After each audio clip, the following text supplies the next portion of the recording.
By 10 a.m., you have already made about 17,000 decisions about breakfast, clothing, email responses, and which task to tackle first. That might have been an exaggeration, but some mornings it feels like that. Now someone's asking you where to go for lunch and your brain just shuts down entirely. Sound familiar?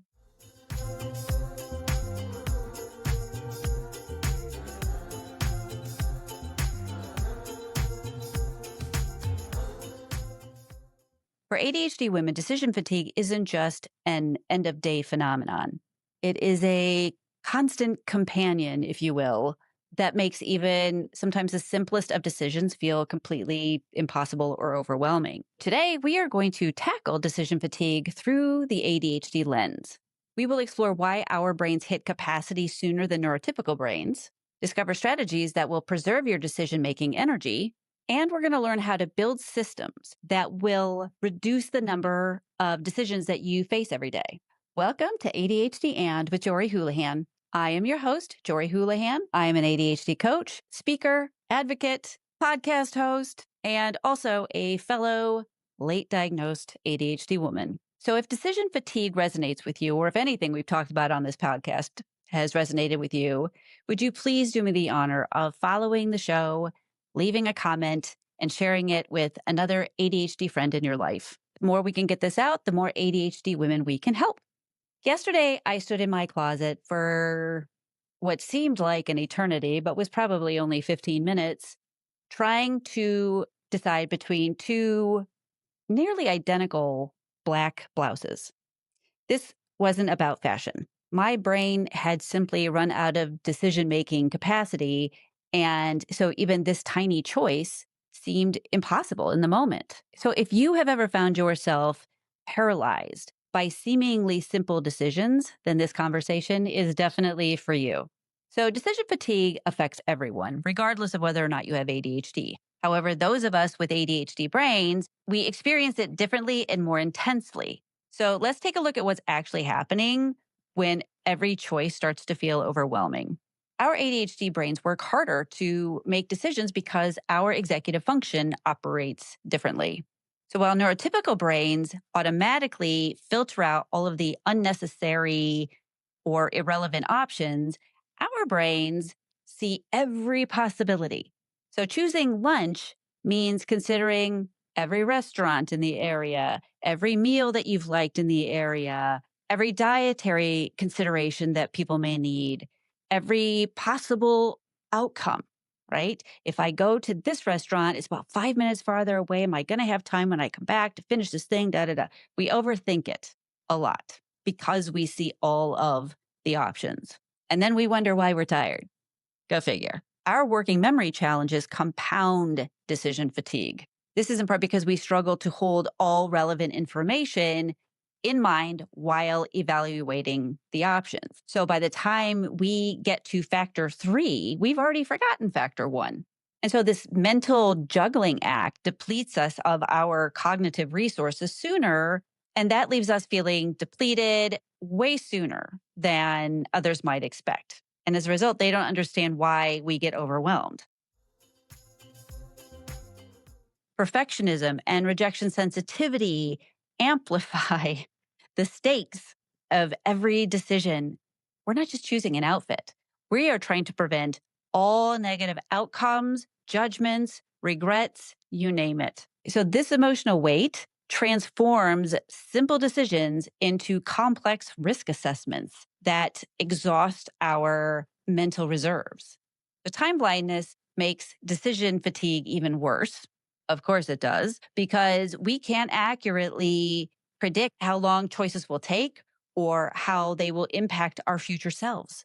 Every decision feels equally important and urgent, preventing us from appropriately allocating our mental energy throughout the day because we're trying to do all the things at once because everything feels urgent. The paradox of choice hits ADHD brains particularly hard. So more options don't mean better outcomes for us. In fact, it's usually the opposite.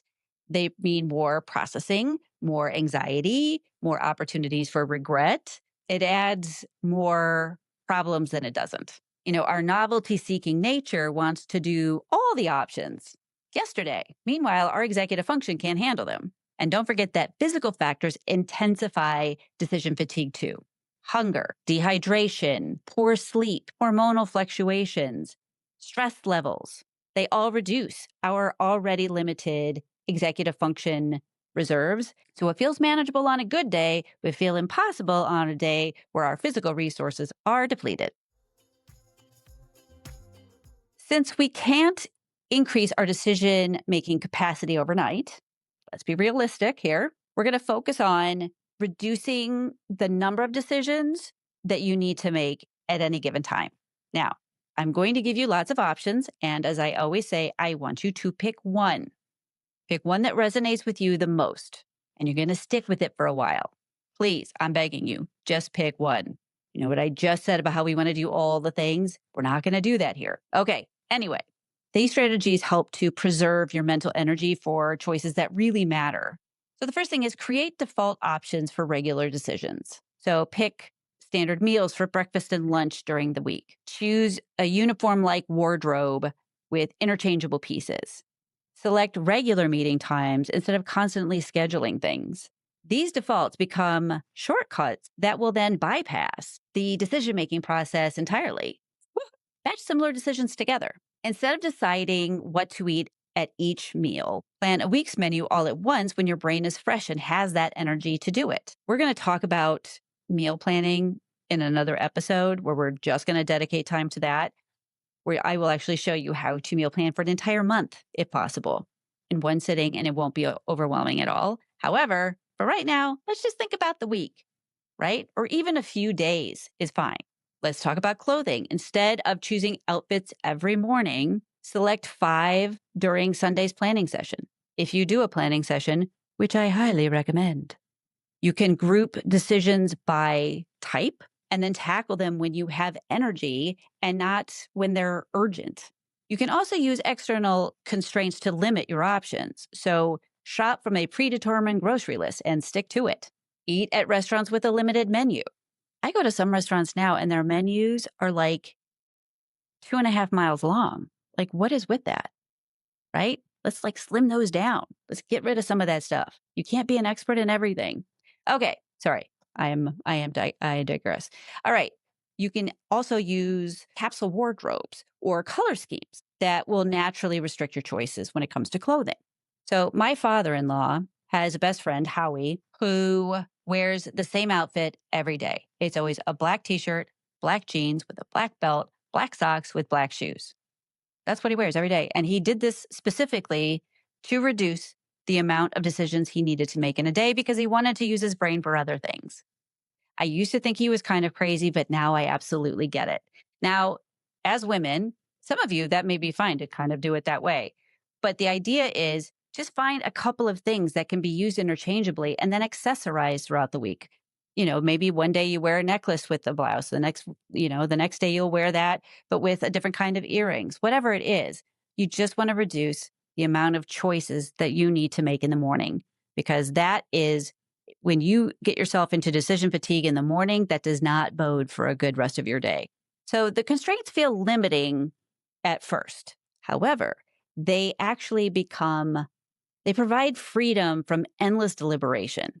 You also want to delegate or automate wherever possible. So set up automatic bill pay, subscribe to regular delivery services for household staples, use meal kit services, or you can also ask family members to own certain decisions completely, right? Delegate to your kids. Let them unload the dishwasher. That's what we do. Every choice that you remove from your plate preserves energy for the unavoidable decisions you will have to make. And you can create a decision tree with common scenarios. So map out if then framework. So for example, if it's raining, you wear boots. Easy peasy. If energy is low, order the usual from that one restaurant. We all have that one restaurant. If conflicted about evening plans, default to stay at home. These pre-made decisions then eliminate the in-the-moment deliberations. Time box decisions based on their importance. Now, again, we have to talk about how to prioritize. We will be going into all of these in future podcast episodes. We tend to think everything is urgent and equally important. They're not. So ask yourself, in terms of time boxing based on their importance, what has to get done today, right? What has to get done today, either because it's due today or because another decision down the road can't be done until this one is done. As an example. All right, give yourself 2 minutes for minor choices like what pen to use. I know sometimes that feels bigger because I don't know what it is with us and our pens. We really do love a good pen, and we truly think every time we buy a new pen that it's going to change our life. I'm not entirely sure why we're like that. I kind of think it's a fun quirk, but anyway. So just give yourself 2 minutes for that one. 10 minutes for medium decisions like weekend plans, and then schedule out dedicated time for major decisions. When time is up, you either go with your gut or you could just flip a coin. I'm a big fan of coin flipping. It is actually quite helpful a lot of the time. Reducing decisions isn't about being rigid or boring. And I know a lot of you are going, this sounds like it's going to make me really boring. It isn't. Trust me. It is about being strategic with your mental resources so you have the energy left for creativity, relationships, and the parts of your life that actually bring you joy. I've talked in the past about capacity versus capability. This is definitely a capacity issue, right? We want to make sure you have the capacity to do all the things that you're capable of. And so when we can reduce that decision fatigue, that's just one of the ways that we can. And by doing this, as I just said, it's strategic. It is honoring how your brain works so that you can set yourself up for success. Now, even with the best of strategies, even with the best of systems, decision fatigue is still going to hit. So now let's talk about how to recognize when you are depleted and then what to do when every choice starts to feel impossible at that point. First, learn your early warning signs. I say it all the time. Know what your patterns are. Maybe you start taking longer to answer simple questions. Maybe you start feeling irritated with restaurant menus or find yourself scrolling endlessly without deciding on anything. Maybe you are deferring every decision to others or feeling paralyzed by your inbox. Recognizing these signals helps you to intervene before you have a complete shutdown. We want to recognize these things sooner because then you can have things in place that are going to help you before you completely paralyzed. I'm going to encourage you to start developing a decision fatigue first aid kit, if you will. So when you start to notice the signs, immediately simplify everything. Eat your safest food, wear your most comfy clothes, cancel those non-essential plans, and give yourself permission to make no unnecessary decisions for the next few hours. And while it sounds like it, this isn't giving up. It is strategic recovery. Use body-based resets to restore your cognitive function. So it can be like taking a walk without your phone. Ooh, that would be a new one for me. Doing 5 minutes of stretching, taking a shower, practice deep breathing. Physical movement and sensory changes help to reset your nervous system, and that can then restore some of your decision making capacity. Create decision free zones in your day. So maybe mornings are completely scripted, or evenings follow the same routine. Maybe Sundays are for following impulses without judging them. I think that could be a great adventure for a lot of us. What do you think? I think that would be. So, those pockets of rest allow your brain to recover between decision intensive periods. Practice radical acceptance when decision fatigue hits. Instead of pushing through or berating yourself, please watch out for the self talk. Acknowledge that your brain has worked hard and it needs a rest. And that's it. There's no judgment. Just be curious. This isn't a character flaw. It isn't laziness. You got to watch out for that self talk because that's what we're going to start. That's going to be a default for a while for a lot of you. It is a neurological reality, and that's it. That's it. There's nothing to it, nothing more than that. Accepting this reduces the shame spiral that will inevitably come otherwise and will, of course, make everything 1,000 times worse. You want to build in regular decision detoxes. You can schedule times where someone else makes all the decisions, like maybe your friend chooses where you're going to dinner, or you find some random generator that will help you pick a movie. just something where somebody else is deciding. And that's okay. You don't have to make every decision yourself. And those kind of decision making breaks can then help prevent cumulative fatigue from building up over time. And remember that decision fatigue is temporary. Thank goodness, right? It's temporary. It's not permanent. With rest, your capacity will return. The goal isn't to never experience decision fatigue because that's an impossibility. It is about recognizing it, recognizing when you're heading towards it, even more would be even better, respond appropriately, and then build systems that make it less frequent and less devastating when it does occur. And lastly, please, please remember to look at all of this through the lens of curiosity. If you find yourself in one of those moments where you're like just having that paralysis, right? The decision fatigue is real. Don't judge yourself. Just say, okay, this has happened. What happened right before this? Or what kind of decisions have I had to make today that maybe I can rework somehow? Again, just be curious. There's no judgment. There's no judgment necessary. It is what it is. You're still learning and you're going to be learning your whole life. That's life. And that's for everybody, not just people with ADHD. We have different things that we have to be curious about than neurotypical people, but everybody, we're always evolving. So, and that's a good thing. All right. So today we dove into decision fatigue and why it hits ADHD brains especially hard.